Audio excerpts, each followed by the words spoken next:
Alrighty everyone, welcome back. It is now October 4th of 2024, and there are a lot of issues going on right now within the film industry, the Hollywood bubble, whatever have you.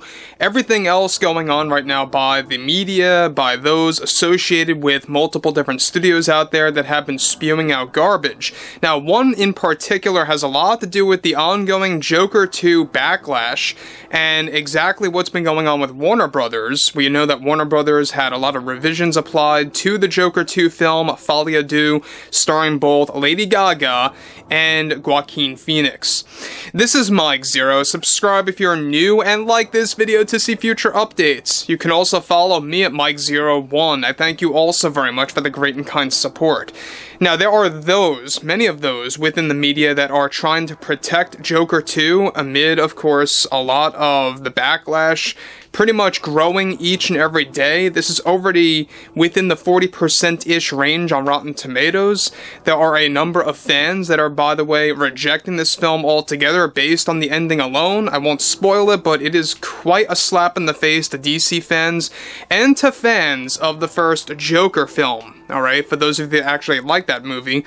But looking at Joy Behar here, she is one of those that are defending this movie like no tomorrow, defending it like it needs saving, and we already know where all of this is coming from. Now, Joy Behar is one in the media that will say whatever she has to say to protect anything that really goes against what the fans want to see on the big screen, but this is where things begin to unravel. Now, we know that Warner Brothers is not having a good year this year, and they're all set to have another disastrous year in 2025 with the Minecraft movie.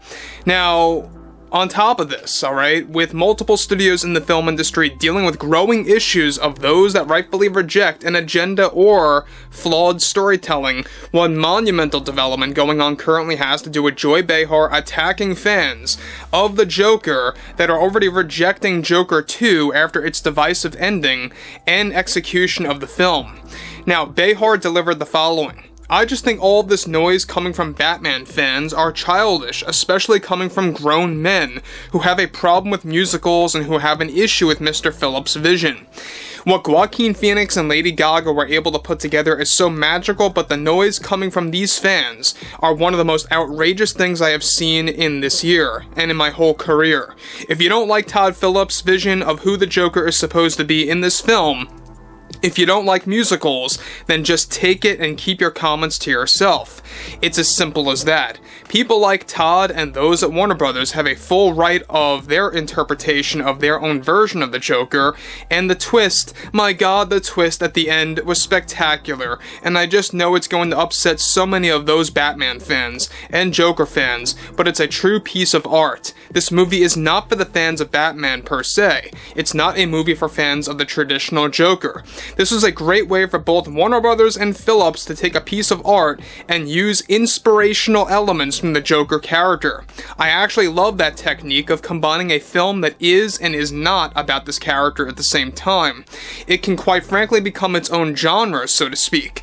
But for fans to name call and mock Todd Phillips and the media over their love for the film is absurd and offensive, and I talked about this with Whoopi, and we both love the film as we love Lady Gaga. So guys, let me just stop here for a moment. This is exactly why I said beforehand, this is where all of this comes from. We know that Joy Behar is a fan of Lady Gaga, so is Whoopi Goldberg, and it seems like they may very well be trying to promote this movie on that basis alone.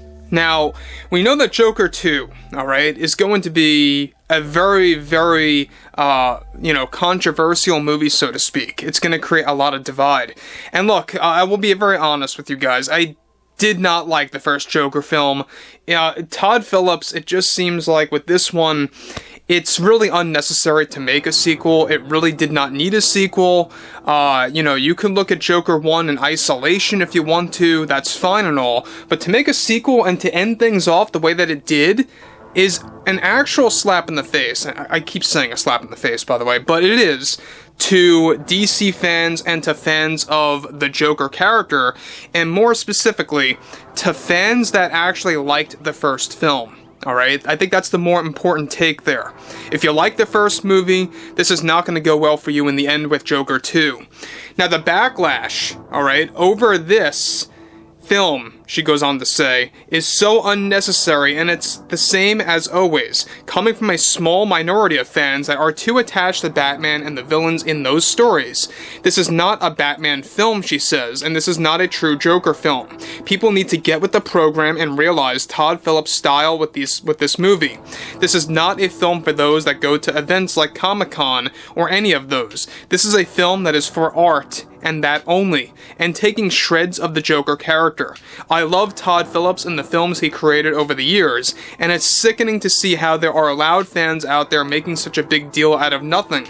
Fans complaining about this being a musical are also part of the problem, and are not really true Batman fans. If you are a true Batman fan, you would respect art by Mr. Phillips.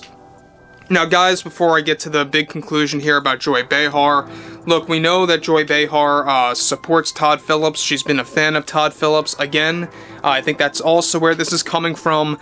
We also know that Joker 2, and I've said this many times, and I've been talking about this a little bit for a couple of months now, on and off. You guys may have missed it, but this movie was really unnecessary.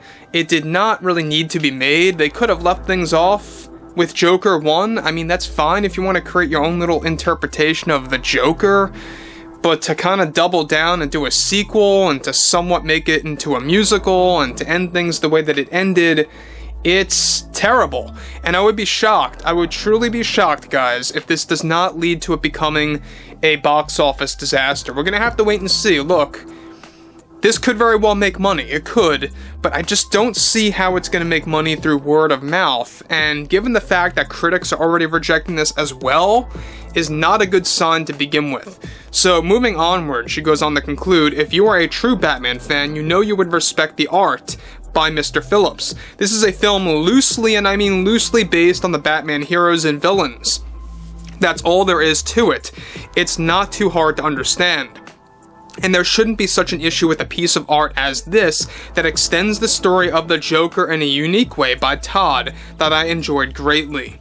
So, guys, look, I've said this before earlier, but there is a major reason why the Hangover movies got worse with each and every sequel. And the same exact thing comes here with the Joker. Alright, when you get somebody like Todd Phillips that comes into the equation to take on a sequel, it's not going to work so well in the end. I mean, we all saw what happened with Hangover 2 and Hangover 3. The only great movie out of those three was the first one. And I think the same exact thing applies to Joker 1. Look, I'm not going to deny here there are a lot of people that love that movie, but there are also a lot of people that do not like that film. I'm one of those people. And that's fine if you guys reject my opinion, but that's just my true stance on things. But at the same exact time, this movie in particular, I don't really see how it's going to succeed, given of how controversial it is, given how much of a divide it's creating. We'll have to wait and see over the coming weeks. But overall, guys, I would love to hear your overall take on Joy Behar's overall opinion about the Joker 2 Backlash. And if you guys did enjoy the content for today, make sure to drop a thumbs up on this video to support the channel, and I will catch you guys later.